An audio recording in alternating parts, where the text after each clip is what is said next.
pemimpin sebagai bapa. Kita semua diciptakan oleh Tuhan sebagai pemimpin. Amin.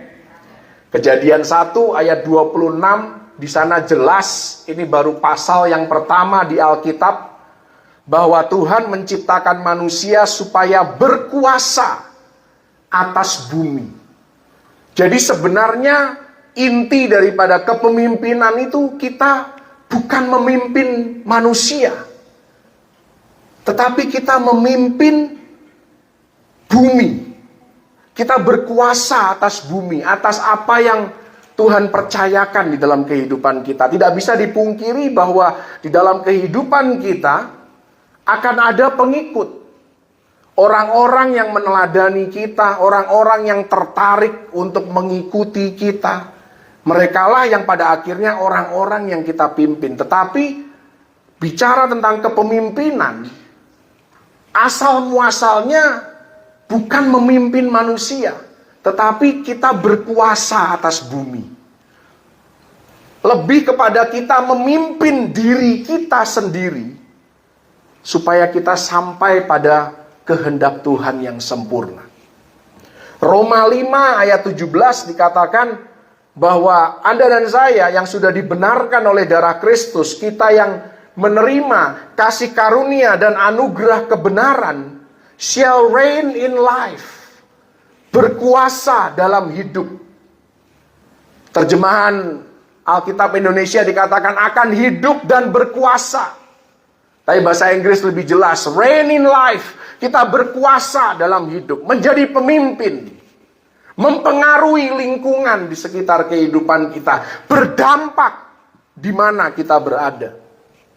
1 Petrus 2 ayat 9 jelas dikatakan bahwa kita adalah imamat yang rajani. Wahyu 1 ayat yang ke-6 dikatakan kita adalah raja-raja suatu kerajaan. Makanya Yesus menyebut dirinya, akulah raja di atas segala raja. Raja kecilnya itu Anda dan saya.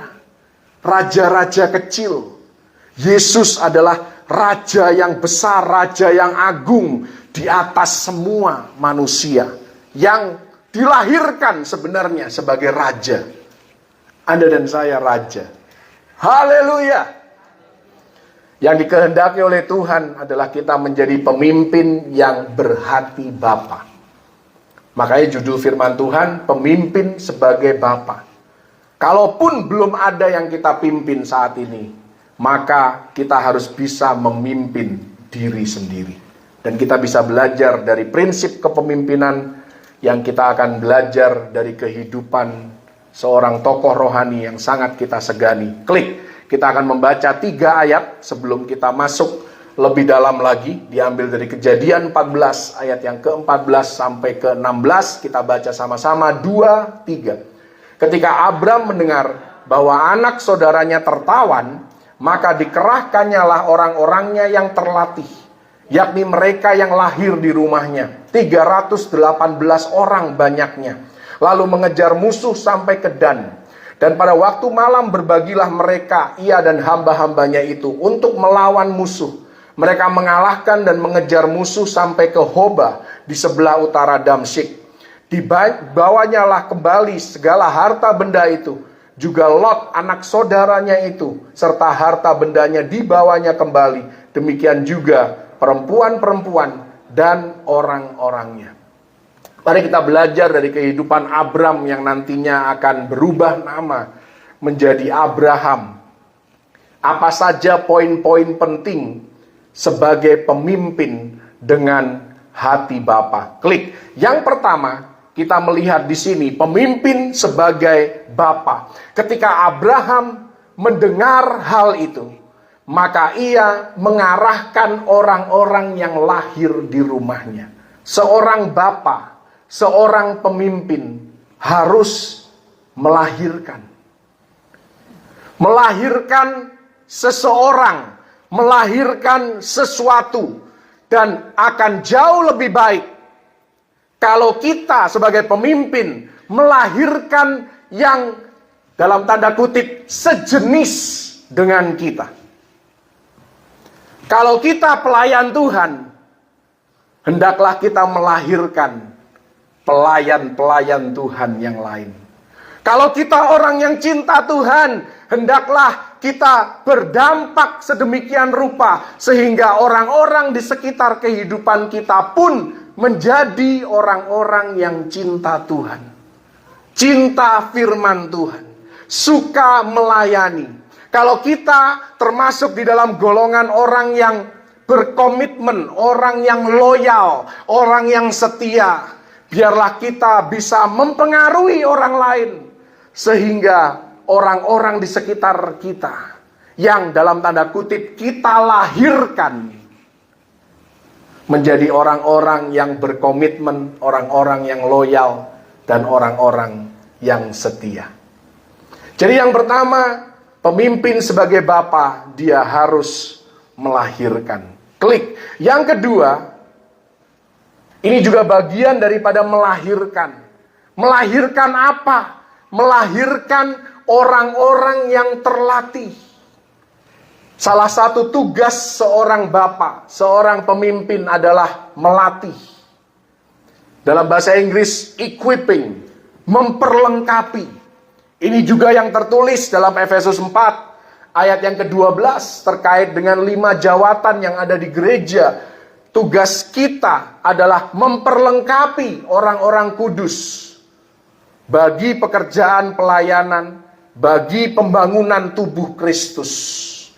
Jadi kita harus bisa melatih diri kita sendiri, mengupgrade diri kita sendiri sehingga kita dapat mempengaruhi lingkungan kita secara positif. Karena bicara kepemimpinan itu bicara pengaruh. Bagaimana kita berdampak di sekitar kehidupan kita. Melatih orang-orang, memperlengkapi orang-orang, menjadi contoh dan teladan yang baik bagi orang-orang di sekitar kehidupan mereka, sampai mereka menjadi pribadi yang berkualitas, pribadi yang beretika baik, pribadi yang tangguh. Kalau Anda seorang orang tua, Anda harus bisa memimpin anak-anak Anda sehingga mereka adalah anak-anak orang-orang yang tangguh dan tidak terhitung di dalam strawberry generation. Strawberry generation, Anda tahu buah strawberry kelihatan cantik, kelihatan indah, kelihatan enak dimakan. Tapi Anda senggol sedikit, dia akan bonyok, cepat busuk. Bahkan kalau tumbuhnya nggak benar, asam. Saya berdoa anak-anak kita semua tidak ada yang termasuk di dalam strawberry generation. Semuanya pribadi-pribadi yang tangguh. Haleluya. Itu tugas kita sebagai pemimpin. Kalau Anda punya keluarga, Anda pemimpin di keluarga, baik itu suami, baik itu istri. Sama-sama Anda harus menjadi raja di dalam keluarga Anda untuk menghasilkan pribadi-pribadi yang terlatih. Klik. Yang ketiga, dikatakan di sini yang lahir di rumahnya Abraham, jumlahnya 318 orang. Kita bisa membayangkan ini bukan jumlah yang sedikit. Kita mungkin dalam keluarga suami istri 2 atau 3 anak saja ada perselisihan, ada ketidakcocokan, ada gontok-gontokan, ada perbedaan pendapat, ada perbedaan prinsip. Apalagi 318 orang. Bahkan kecenderungannya semakin kita mengenal seseorang, semakin kita dekat dengan seseorang, yang semakin terlihat adalah kelemahan dan kekurangannya. Dan itulah yang menyedihkan, yang seringkali menjadi fokus kita, bukannya kelebihannya, tetapi justru kelemahannya, kekurangannya yang kita sorot. Mungkin awalnya kita terkagum dengan kelebihan orang ini. Ada sesuatu yang spesial yang membuat kita tertarik untuk dekat dengan dia. Tapi kenapa pertanyaannya begitu kita dekat dengan dia, rasa kagum ini hilang, cenderung digantikan dengan rasa kecewa. Nah, ini yang perlu kita manage di dalam kehidupan kita. Kita tidak bisa berharap semua orang sempurna di sekitar kehidupan kita, karena kita pun tidak sempurna. Orang, mungkin di internal mereka ada ribut, tetapi perhatikan, ketika berhadapan dengan musuh, keluarga ini bersatu. 318 orang bersatu. Haleluya. Tidak ada satupun yang walk out. Tidak ada satupun yang cuek. Semuanya ambil tindakan. Semuanya sumbangsih. Semuanya berkontribusi. Bagaimana dengan kita? Bagaimana dengan gereja lokal kita? Bagaimana dengan keluarga kita? Ketika keluarga kita diperhadapkan pada satu tantangan, satu ujian, bagaimana dengan ketika gereja lokal kita mengalami kesulitan? Sikap yang benar kalau Anda pemimpin dengan hati Bapa, kita harusnya makin tight, makin solid, makin dekat, karena kita menghadapi musuh yang sama. Kita ada di dalam perahu yang sama. Kalau perahu ini tenggelam, kita semua tenggelam. Ada salah paham dalam keluarga, termasuk keluarga rohani. Bukan hanya di keluarga biologis kita. Tetapi pada akhirnya, klimaksnya, kita harus bersatu, kita harus bersehati ketika harus berhadapan dengan musuh. Haleluya. Itu tugas Anda dan saya, untuk menjaga supaya relasi itu tetap baik. Klik. Di ayat yang ke-14 dikatakan mereka mengejar musuh, mereka berlari. Artinya ini ada antusiasme, ada semangat. Mereka mengejar artinya berlari, semangat, tidak ada rasa takut terhadap musuh. Bahkan Anda sudah mendengar kata antusias itu berasal dari kata Yunani entheos. Entheos itu artinya the God within. Kalau Anda punya Allah yang hidup di dalam diri Anda, ketika menghadapi masalah, Anda tidak akan down, Anda tidak akan depresi, Anda tidak akan stres, tetapi Anda akan semangat bagaimana aku bisa mengalami terobosan. Bagaimana aku bisa menang atas masalah ini. Saya bekerja di sebuah perusahaan yang banyak berurusan dengan Pemda, kepolisian, kejaksaan. Dulu awal-awal saya takut. Kalau ada surat panggilan, wah siapa lagi ini dipanggil. Saya takut. Hari ini, kalau ada surat panggilan, saya datengin bosnya, saudara. Ngapain panggil-panggil, katanya gitu. Selesaikan sama saya saja. Antusias, bukan berarti cari gara-gara supaya ada masalah terus, bukan itu. Tidak ada satu masalah pun yang tidak ada jalan keluarnya, kalau kita semua mau berpikiran jernih, apapun itu, apalagi dalam keluarga. Jadi kita harus membangun spirit seperti ini, tidak pernah takut menghadapi musuh, tetap positif di tengah tantangan, percaya bahwa Tuhan akan kasih solusi. Haleluya. Saya ngomong begini karena saya sedang menghadapi masalah besar. Ya, saya nggak bisa share detailnya di sini. Segala macam cara sudah dibuat pakai koneksi. Ya, memang namanya manusia itu tidak bisa diandalkan. Disitulah saya belajar kebenaran firman Tuhan. Jangan pernah mengandalkan manusia. Minta tolong boleh, Namanya juga kita harus kolaborasi, kita harus kerjasama, kita harus memanfaatkan semua sumber daya yang ada. Minta tolong. Tapi yang namanya berharap, mohon maaf, sehebat-hebatnya manusia, setinggi-tingginya jabatan manusia itu, ketika Anda mulai berharap kepada dia, siap-siap Anda akan kecewa. Karena semua orang punya kepentingannya masing-masing. Tetapi di tengah saya sudah mulai kehilangan pengharapan. Saya mulai kehilangan asa bahwa masalah ini akan selesai dengan cara yang cepat. Tiba-tiba ada solusi yang lain yang gak pernah terpikir. Datangnya bukan dari saya maupun kolega saya, bukan dari internal perusahaan. Justru solusinya dari luar. Ini yang gak terpikir. Itulah Tuhan kita yang tidak terbatas.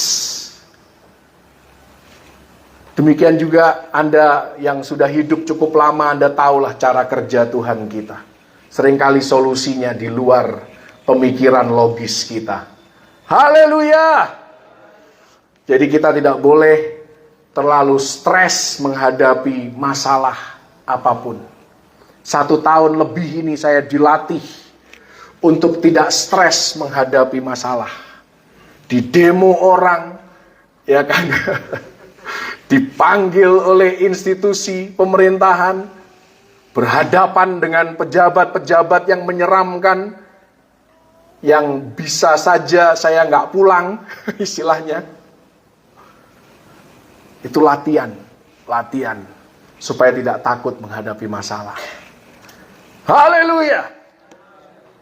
Sebagai keluarga, sebagai gereja Tuhan, kita diperhadapkan pada 2 jenis musuh. Ada musuh di luar, penguasa di udara, LGBT, pornografi, obat-obatan terlarang, seks bebas, kuasa iblis. Ini musuh dari luar. Musuh dari dalam, ini yang lebih sulit terdeteksi. Ego kita sendiri, mementingkan diri sendiri. Bagaimana kita mengalahkan diri kita sendiri. Kita perlu satu sama lain. Kita perlu kolaborasi, kita perlu hand holding, kita perlu bergandengan tangan bersama-sama. Dengan keluarga kita, baik keluarga biologis maupun keluarga rohani. Untuk bersama-sama keluar lebih daripada pemenang. Haleluya! Yang kelima, klik. Mengejar musuh, lalu melawan musuh. Seorang bapak harus mampu membangkitkan rasa optimisme yang tinggi, rasa percaya diri yang tinggi untuk anak-anak rohaninya. Nah, kalau Anda melihat di ayat 15 tadi, sebelum mereka melawan musuh, mereka tidak langsung tiba-tiba melawan musuh tanpa ada pembicaraan lebih dahulu.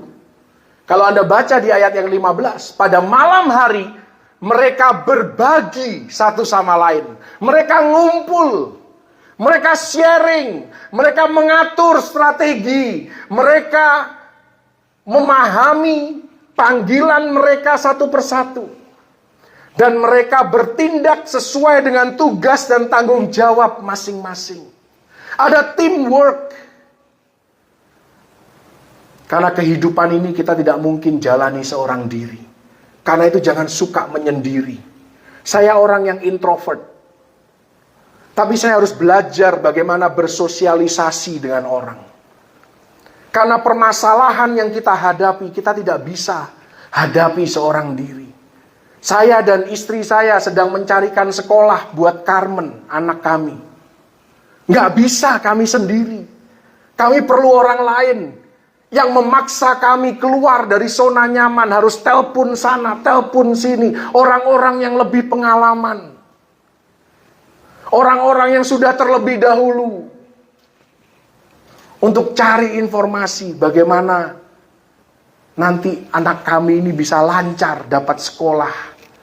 Dan transisinya seperti apa.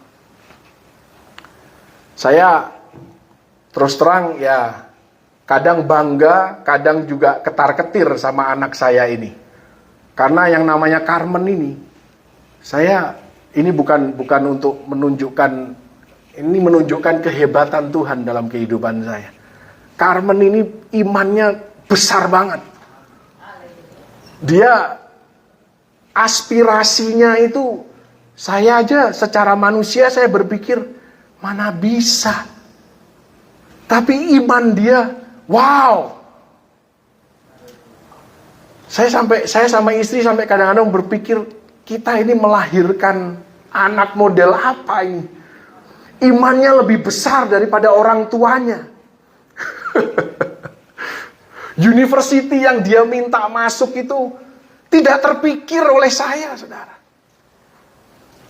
Itu masuk top 10, bukan top 10 di Amerika, tapi top 10 dunia yang dia mau masuk, saudara. Saya pikir, waduh. Itulah hebatnya dia. Cuman saya ketar-ketirnya kadang-kadang dia karena saking percayanya sama Tuhan. Santai-santai aja dia hidupnya. Mengalir gitu dia. Itu aja yang saya khawatirkan. Tapi dalam hal aspirasi, wow, saya harus belajar dari anak saya untuk bisa optimis seperti itu, untuk bisa beriman sebesar itu. Dia percaya bahwa dia punya kemurahan Tuhan. Dan Tuhan akan membela dia, Tuhan akan memberikan yang terbaik buat dia. Iman saya sih belum nyampe ke sana, saudara. Tapi saya belajar. Saya tidak mau meruntuhkan kepercayaan dia. Karena itu, ya apa yang kami bisa lakukan, ya kami bimbing. Apa yang menjadi persyaratan, coba kami penuhi. Bantu dia, minta pertolongan orang lain, untuk dia bisa selesaikan persyaratannya, untuk bisa masukkan pendaftaran di university dan lain sebagainya. Nah, sebagai pemimpin, sebagai kepala keluarga, kita kadang-kadang diperhadapkan pada situasi di mana kita sendiri sebenarnya takut, kita sendiri sebenarnya pesimis. Tapi kita tidak bisa menunjukkan itu. Kita harus tetap optimis, kita harus tetap percaya ada solusi, ada jalan keluar, Tuhan pasti kasih yang terbaik.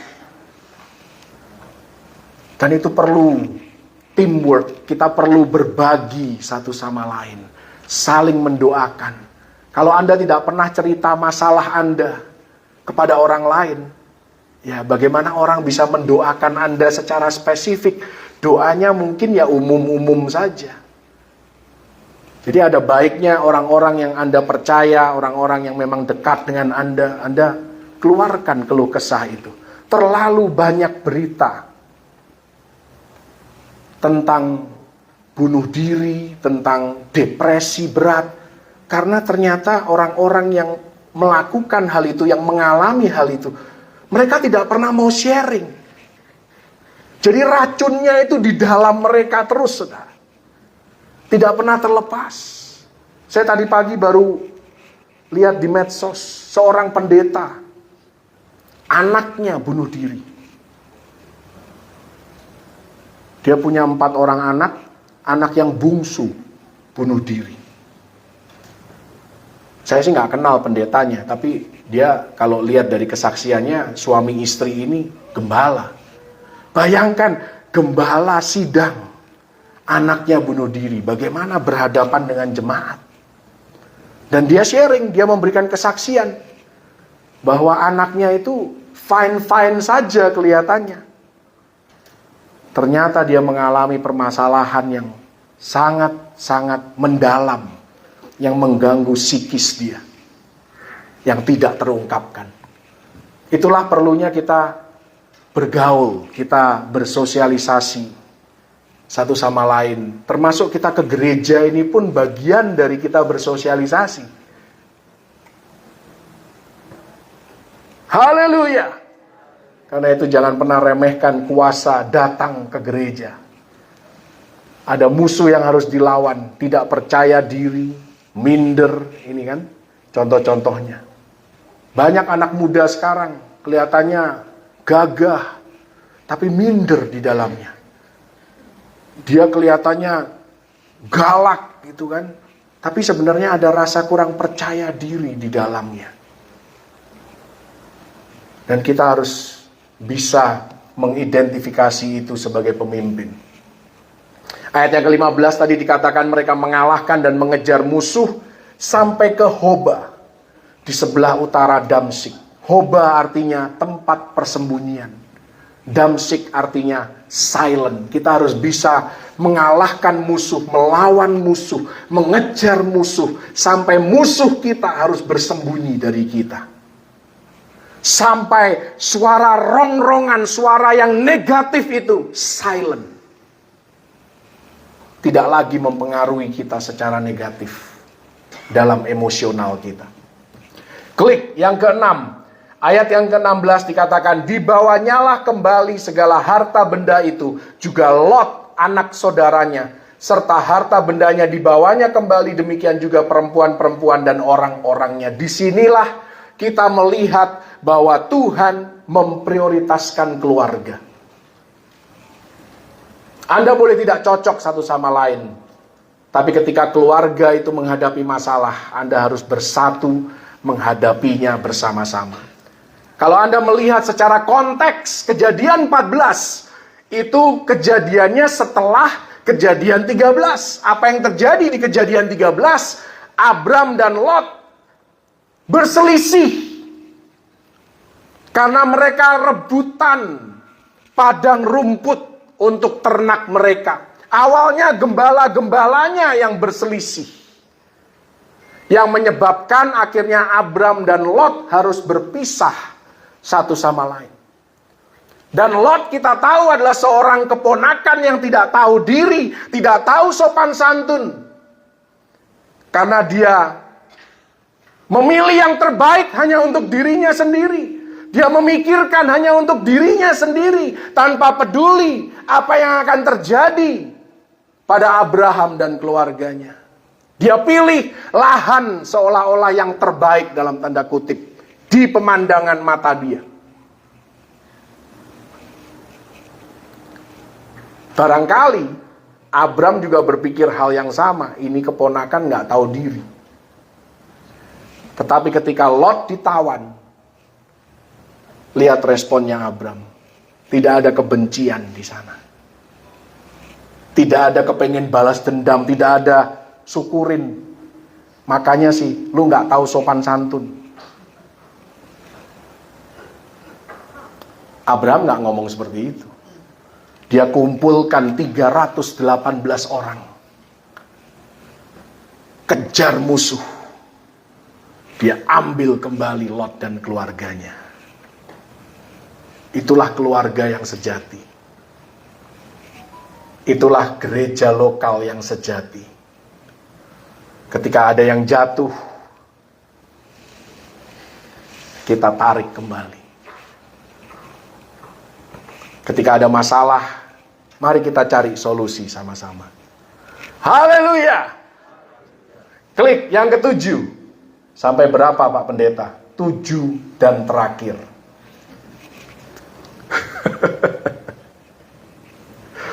Banyak pemimpin, banyak pendidik, tetapi hanya ada satu Bapa.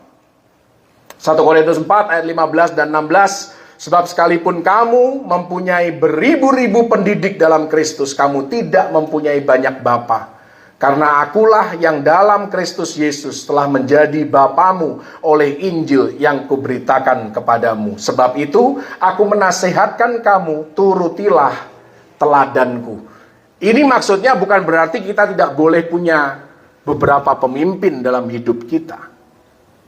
Dalam kenyataannya, berbagai fungsi kita, ya mewajibkan kita, mengharuskan kita punya beberapa pemimpin. Poinnya di sini adalah sebagai pemimpin yang berhati hamba adalah menjadi teladan. Pemimpin berhati hamba harus menjadi teladan. Yohanes 14 ayat 8 dan 9. Kata Filipus kepada Yesus, Tuhan, tunjukkanlah Bapa itu kepada kami, itu sudah cukup bagi kami. Kata Yesus kepadanya, Telah sekian lama aku bersama-sama kamu, Filipus.